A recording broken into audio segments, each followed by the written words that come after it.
আসসালামু আলাইকুম রহমতুল্লাহি ওবরকাতুহু। সম্মানিত দর্শক, আওয়ামী লীগ আসলে কী করছে, কী করবে, আওয়ামী লীগের ভবিষ্যৎ কী?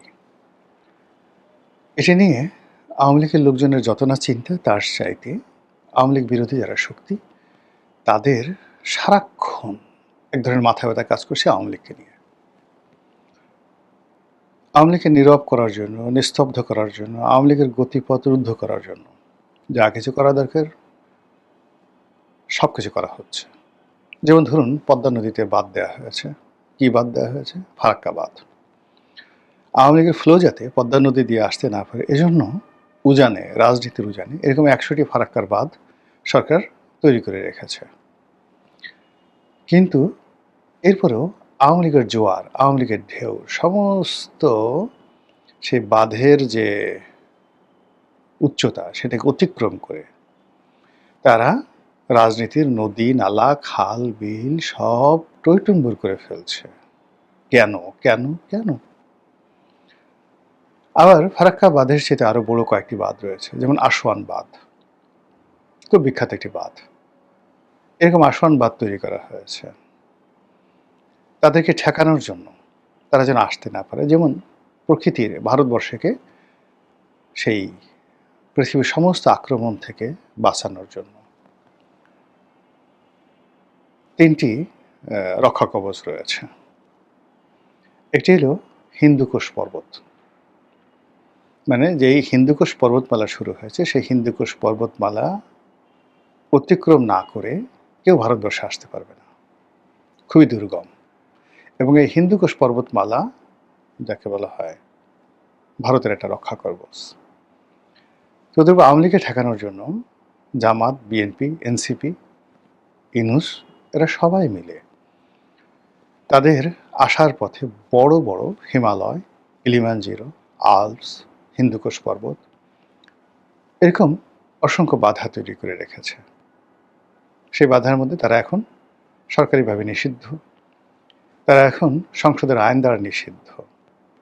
তাদের বিরুদ্ধে পত্রপত্রিকা যেভাবে লিখে বলে যে ঘৃণা তৈরি করা হয়েছে, কিন্তু তারপরেও যেভাবে সেই নেপোলিয়ন বোনাপার্ট আল্পস পর্বত অতিক্রম করে ইটালি আক্রমণ করেছিলেন, তারও ২০০০ বছর আগে, অর্থাৎ নেপোলিয়ন বোনাপার্টের ২০০০ বছর আগে মহাবীর হানিবল তিনি এই আল্পস পর্বতমালা অতিক্রম করে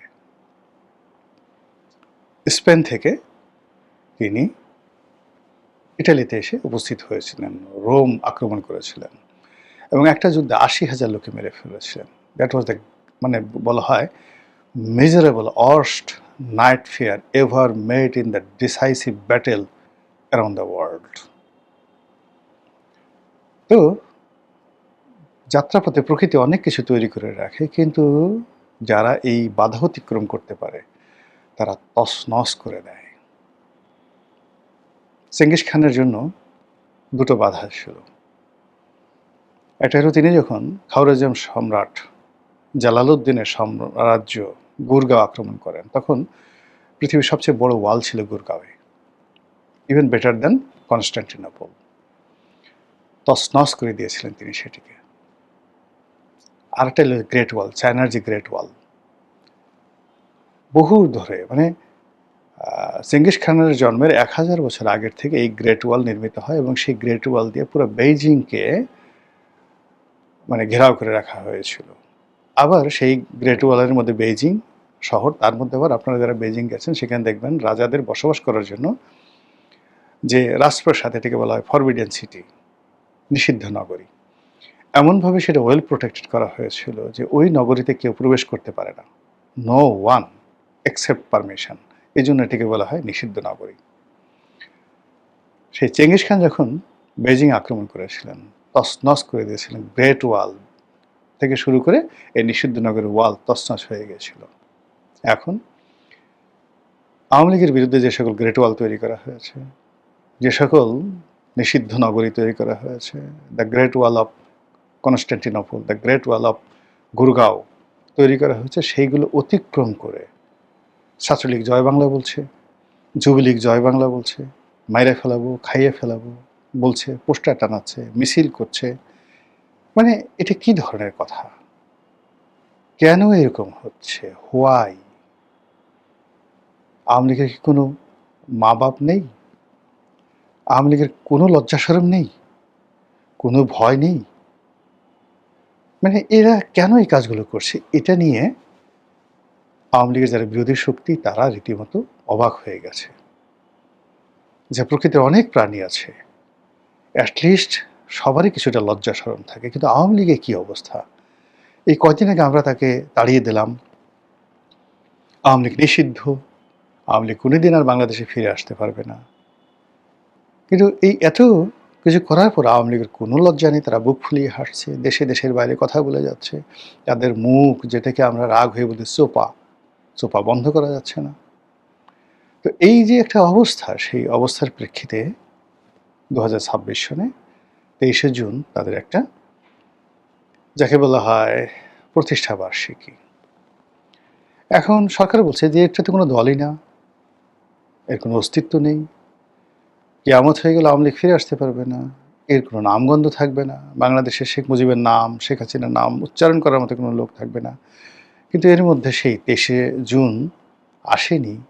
আমি ভিডিও যখন করছি 22শে জুন রাতে, এর মধ্যে সারা বাংলাদেশে রেড অ্যালার্ট, 6টি জেলাতে সেনাবাহিনী নেমে গেছে, গোয়েন্দা সংস্থার সেই সর্বোচ্চ নেটওয়ার্ক কাজ করছে, সামরিক, বেসামরিক, রাজনৈতিক নেতাকর্মীরা সবাই জয় বাংলার স্লোগান প্রতিহিত করার জন্য রীতিমতো মানে কি বলবো, জনযুদ্ধে নেমেছে। ঠিক সেই অবস্থাতে আওয়ামী লীগ অনেকটা রিল্যাক্স মোডে তারা দিল্লিতে বসে তৎপরতা চালাচ্ছে। শেখ হাসিনা দিল্লির যে প্রভাবশালী সাউথ ব্লক রয়েছে, আপনারা জানেন সাউথ ব্লক কাকে বলা হয়। তো সেই সাউথ ব্লকের যারা আছেন তাদের সবার সঙ্গে তিনি সিরিজ বৈঠক করছেন, all of the political parties, এবং তাকে কারো কাছে যেতে হচ্ছে না। সবাই নরেন্দ্র মোদী থেকে শুরু করে সরকারের কর্তা ব্যক্তি সবাই তার সঙ্গে গিয়ে দেখা করছেন গোপনে।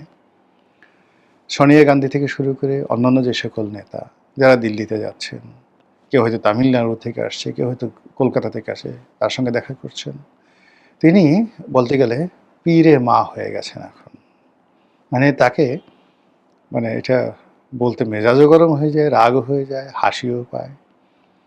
আমরা একটা সময় হেসেছিলাম খুব যে মোজাম্মেল বাবু, সাংবাদিক মোজাম্মেল বাবু শেখ হাসিনাকে খুশি করার জন্য বলেছিলেন যে নেত্রী, আমাদের খুব দুঃখ হচ্ছে, আমরা বোধহয় আপনাকে হারাতে যাচ্ছি। তো শেখ হাসিনা খুব আশ্চর্য হয়ে গেলেন, অবাক করা কথা, এ কি নেগেটিভ বললো না পজিটিভ বললো? আচ্ছা কেন কেন কেন কেন হারাতে যাচ্ছি কেন? তখন বললেন যে আপনি তো এখন আর আমাদের জাতীয় নেত্রী নেই, আপনি এখন আন্তর্জাতিক নেত্রী হয়ে গেছেন, এই জন্য এখন আপনি বিশ্ব নিয়ে চিন্তা ভাবনা করবেন, আমরা তো আর আপনাকে পাবো না। তখন শেখ হাসিনা হেসে দিলেন, বলে কি বালক, এ কথা কি কেউ বলে? আচ্ছা রাখো রাখো রাখো রাখো, খুশিতে টকবক।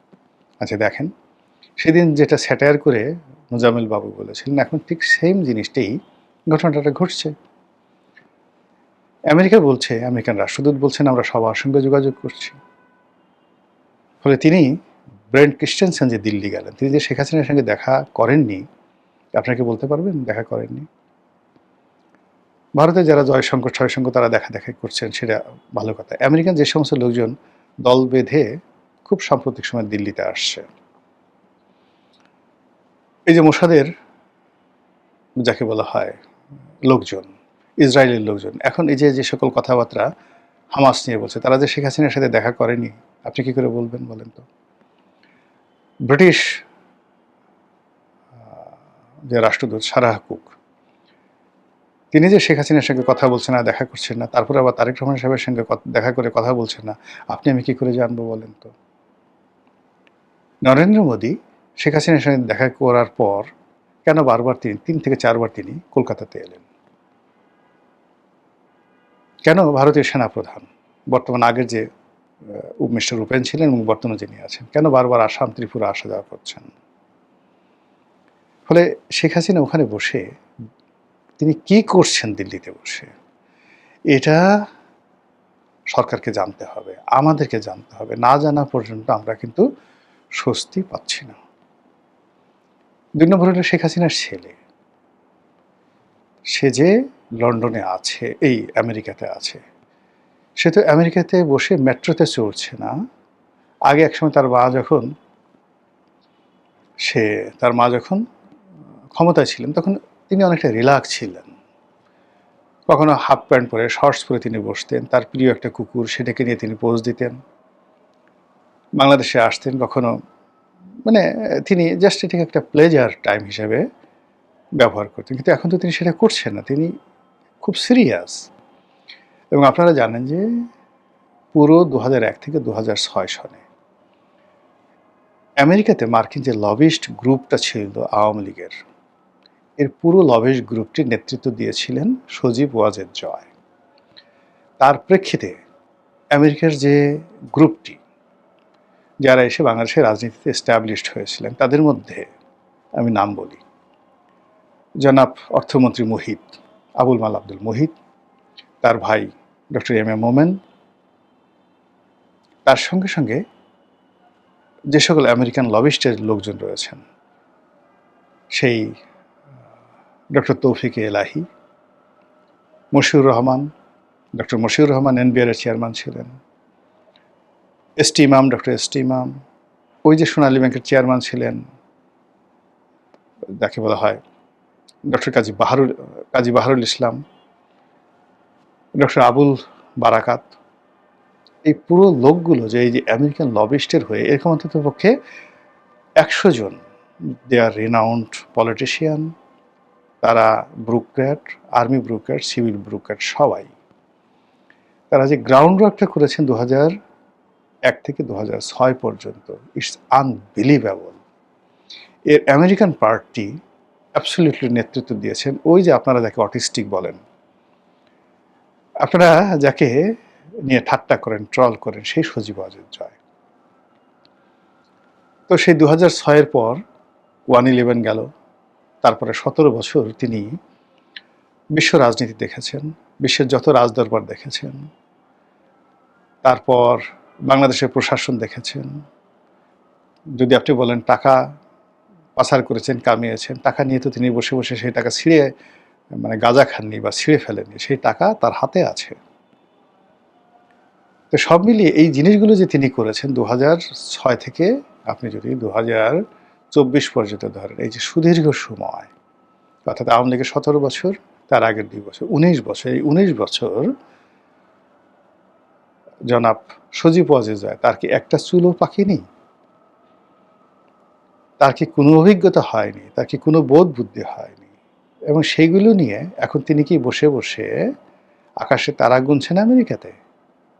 Not like that. তিনি যদি ২০০১ থেকে ২০০৬ পর্যন্ত কোনো সফলতা দেখাতে পারেন, যেটা বিএনপি হাড়ে হাড়ে টের পেয়েছে, জানে, তাহলে সেটা এখন কোন পর্যায়ে আছে। ফলে এগুলো কাউন্ট করতে হবে, তার বাইরে লক্ষ্য করুন যে এই মুহূর্তে আওয়ামী লীগের ৩টি গ্লোবাল হেডকোয়ার্টার। ১ নম্বর গ্লোবাল হেডকোয়ার্টার এখন লন্ডন, ২ নম্বর গ্লোবাল হেডকোয়ার্টার হলো এখন কলকাতা, ৩ নম্বর গ্লোবাল হেডকোয়ার্টার এখন দিল্লি, ৪ নম্বরে নিউ ইয়র্ক, ৫ নম্বরে ওয়াশিংটন ডিসি। এখন এই যে হেডকোয়ার্টারের মধ্যে যে একটা কানেক্টিভিটি, এই কানেক্টিভিটিগুলো যেভাবে চলছে, যেভাবে তারা একের পর এক ম্যাটিকুলাস ডিজাইনের যে কাজগুলো করছে, আপনি চিন্তা করেন ডক্টর মোহাম্মদ ইউনূস গেলেন, তার জীবন হারাম করে দিয়েছেন। হাসনাত আব্দুল্লাহ গেল, জীবন হারাম করে দিয়েছেন। এবং নেক্সট টাইমে ডক্টর শফিকুর রহমান যখন যাবেন, তার জীবন হারাম করে দেওয়া হবে। তারেক রহমান সাহেব যদি এই ইংল্যান্ডে তিনি যান, কিংবা এই যে নিউ ইয়র্কে তিনি যাবেন, জাতিসংঘ সাধারণ পরিষদের অধিবেশন দেখেন, ওই সময়টাতে আওয়ামী লীগ কী বিশ্রী কর্মকাণ্ডগুলো করে। আপনারা মানে আওয়ামী লীগের এই সমস্ত দুষ্টমি আপনারা কল্পনাই করতে পারবেন না। তারা যে লগি উঠে দিয়ে যেভাবে সাপের মতো মানুষ মারছে, আপনি কল্পনা করতে পারেন? যেভাবে তারা বাস পুড়িয়েছে শেরাটনের সামনে গান পাউডার দিয়ে। বাংলাদেশে যে গান পাউডার দিয়ে বাস পুড়ানো যায়, এটা কেউ কল্পনা করতে পারেন? বাংলাদেশের কোনো রাষ্ট্রদূতের গাড়ি যে ভাঙা যায় মোহাম্মদপুরের রাতের আধারে, সেই রাষ্ট্রদূত দৌড়ে পালিয়েছেন, বদিউল আলম মজুমদারের বাসায় দেখা করতে গেছিলেন। আপনি কল্পনা করতে পারেন এদের দুষ্টেমি, যেখানে আপনার যাকে বলা হয় পিটার ডি হাসকে যে ধাওয়াটা দেওয়া হয়েছে কয়েকবার, সে ভয়ে তার দূতাবাস থেকে বের হতেন না তিনি। এই আওয়ামী লীগ, সেই আওয়ামী লীগ মনে করেন যে জনাব তারেক রহমান সাহেব যাবেন নিউ ইয়র্কে, আওয়ামী লীগ কী করছে? যারা মোষ কামাতো তারা মোষ রেখে দিয়েছে, যারা মানে চুল মিলিটারি স্টাইল রাখতো তারা এখন সেই বাবরি চুল রাখছে। আপনি দেখেন ওই যে ঢাকার মেয়র ছিল খোকন, আমাদের ভাই সাইদ খোকন, সে কিভাবে সে লম্বা চুল রেখে মোষ রেখে যেইভাবে সে সংগ্রামী ভাষণ দিচ্ছে। ঢাকাতে সাইদ খোকনের ভাষণ আমরা শুনেছি, কিন্তু ওই যে বিদেশে থেকে এখন সে যে ভাষণ দিচ্ছে, আমার কাছে মনে হচ্ছে দ্বিতীয় বঙ্গবন্ধু। এইভাবে তারা তাদের যা কিছু আছে, কারো কাছে হয়তো চাকু আছে, কারো কাছে তলোয়ার আছে, কারো কাছে অস্ত্র আছে, কারো কাছে লাঠি আছে, কারো কাছে যা কিছু আছে সব কিছু তারা শানিত করছে। যার কাছে ড্যাঙ্গুডি আছে সেই ড্যাঙ্গুডিও তারা পলিশ করছে ঠিক মতো করে। তাদের যারা বিরোধী শক্তি আছে তাদের সঙ্গে লড়াই করার জন্য, সংগ্রাম করার জন্য, মোলাকাত করার জন্য তারা যাকে বলা হয় মানে কাউকে ছাড় দিচ্ছেন। আপনি চিন্তা করেন, হাসনাত একেবারে তরুণ একজন, হাসনাত আবদুল্লাহ তরুণ একজন সংসদ সদস্য, যেখানে বিএনপির কোনো লোক তাকে পাত্তা দিচ্ছে না। এনসিপি যে একটা দল, হাসনাত যে একটা নেতা, এটা বিএনপির কোনো লোক মনেই করছে না। তো সেই মানুষটিকে লন্ডনের মতো জায়গাতে আওয়ামী লীগ কতটা কগনিজেন্সি নিয়েছে, কিভাবে মানে ইরানের ড্রোন যেভাবে মানে নাচতে নাচতে, ড্রোন এবং ক্ষেপণাস্ত্র যেভাবে নাচতে নাচতে তেল আবিবে আক্রমণ করেছে, যেভাবে ওদের সুপারসনিক মানে সাউন্ড দেখে দেখে, বা সাউন্ড না মানে আমেরিকার যে প্লেনগুলো আছে সেই প্লেনের যে উত্তাপগুলো, হিট, সেই হিটগুলো ডিকটেট করে যেভাবে মানে ক্ষেপণাস্ত্র এবং ড্রোনগুলো, ইরানের ড্রোনগুলো আক্রমণ চলেছে, যেটা ডোনাল্ড ট্রাম্পকে পাগল বানিয়ে ফেলেছে।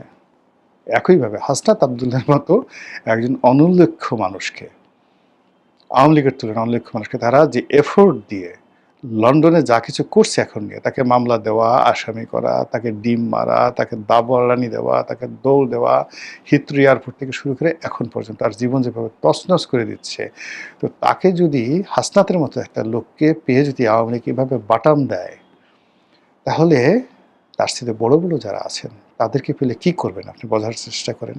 তো এই যে আওয়ামী লীগের যে অবস্থা, সেই অবস্থা আপনি কগনিজেন্সে নেবেন কি নেবেন না, ভাববেন কি ভাববেন না, এটা আপনার একান্ত ব্যক্তিগত বিষয়। মহান আল্লাহ আমাদের সবাইকে হেদায়েত দান করুন এবং হেফাজত করুন। আসসালামু আলাইকুম রহমতুল্লাহি ওয়া বারাকাতুহু।